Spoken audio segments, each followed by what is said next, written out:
Pernah kepikiran gak sih kalau salad paling sehat itu justru datangnya dari tempat yang gak kita duga sama sekali? Hari ini kita bakal ngebahas ide yang kedengarannya kayak fiksi ilmiah, tapi ternyata ini beneran sains loh. Siap-siap ya, cara kita mandang salad mungkin bakal berubah. Coba deh, bayangin. Limbah dari pabrik dan sisa-sisa makanan, malah jadi kunci buat bikin sayuran yang jauh lebih bernutrisi. Nah, ini nih pertanyaan gila yang jadi inti pembahasan kita kali ini.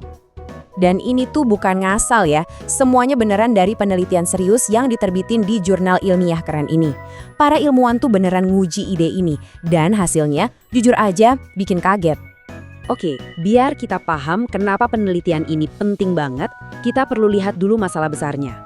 Kita ini lagi ada di tengah-tengah dilema pertanian modern. Gini, di satu sisi kita butuh lebih banyak makanan kan, apalagi sayuran segar. Tapi di sisi lain, pupuk kimia yang biasa kita pakai ternyata bisa merusak tanah. Terus pertanian organik gimana? Nah, itu bagus, tapi sering jadi perdebatan, apa benar produktivitasnya cukup buat semua orang? Jadi kita kayak kejebakan. Gimana caranya kita bisa nanam lebih banyak, tapi juga lebih baik tanpa merusak planet kita? Apa ada jalan lain gitu? Nah, disinilah muncul inovasi yang brilian banget. Peneliti ini nggak nyari sumber daya baru. Mereka malah ngeliat tumpukan sampah kita dan nemuin potensi luar biasa di situ. Coba deh lihat resepnya. Pertama, mereka ambil belerang. Ini produk sampingan dari industri minyak. Terus dicampur sama limbah jeruk dari industri makanan. Terakhir biar nyatu, ditambahin tanah liat bentonit. 3 bahan yang tadinya dianggap sampah, disulap jadi sesuatu yang super berharga. Nah, inilah yang namanya ekonomi sirkuler dalam aksi nyata. Bener-bener ngambil apa yang kita buang, terus diubah jadi makanan buat tanaman kita. Ini bukan cuma soal ngurangin sampah, tapi bener-bener nyiptain sesuatu yang baru dan berguna dari situ. Tentu aja, ide sebagus ini harus diuji dong. Jadi, para peneliti ini nyiapin semacam kompetisi. Yap, sebuah kontes antar pupuk buat ngebuktiin mana yang paling jago. Oke, di arena pertandingan kita punya 4 jagoan. Pertama, ada tanar biasa. Ini jadi kontrolnya. Kedua, pupuk kimia NPK, si juara bertahan di industri. Ketiga, pupuk kandang kuda, perwakilan dari tim organik tradisional. Dan yang terakhir, sang pendatang baru, kita sebut aja SBO, si pupuk dari limbah belerang dan jeruk. Jadi, biar adil dan hasilnya akurat, mereka nanam seladanya di 2 jenis tanah yang beda. Terus, semuanya diukur. Mulai dari segede apa seladanya tumbuh, sampai kandungan nutrisi di dalam daunnya.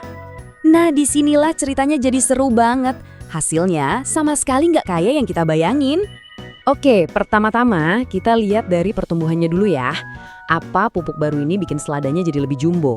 Jawabannya, ternyata nggak juga.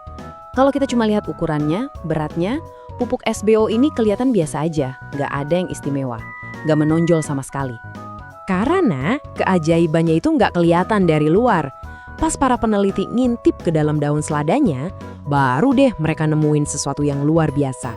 Pertumbuhannya emang standar, tapi nutrisinya itu melonjak drastis. Coba deh, lihat grafik ini. Ini nunjukin kapasitas antioksidan total. Lihat, selada yang pakai pupuk kimia nilainya sekitar 5.600-an.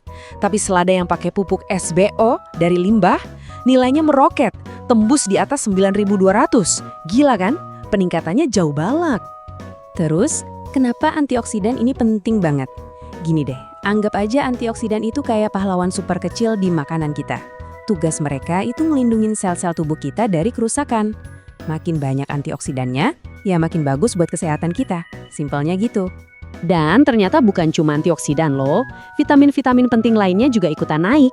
Vitamin C-nya meningkat, dan yang lebih keren lagi, vitamin E-nya itu naik pesat banget dibanding pupuk biasa. Ini benar-benar mengubah selada biasa jadi kayak superfood. Oke, jadi apa artinya semua ini buat kita? Apa pelajaran besar yang bisa kita ambil? Kutipan dari studinya ini benar-benar ngerangkum semuanya. Ini tuh bukan cuma soal nanam makanan yang lebih sehat, tapi juga soal melakukannya dengan cara yang lebih baik buat planet kita, mengubah polusi menjadi nutrisi. Jadi, inti dari semuanya tuh ini. Masa depan pertanian mungkin bukan soal teknologi super canggih yang baru, tapi soal gimana kita bisa lebih cerdas ngelihat lagi hal-hal yang selama ini kita anggap sampah. Nah, ini ninggalin kita sama satu pertanyaan penting buat direnungin. Selama ini kan kita fokus banget sama hasil panen yang lebih besar, lebih berat. Tapi mungkin udah waktunya kita geser fokus kita. Bukan ke ukuran, tapi ke kualitas yang nggak kelihatan mata, yaitu nutrisi di dalamnya. Gimana menurut Anda?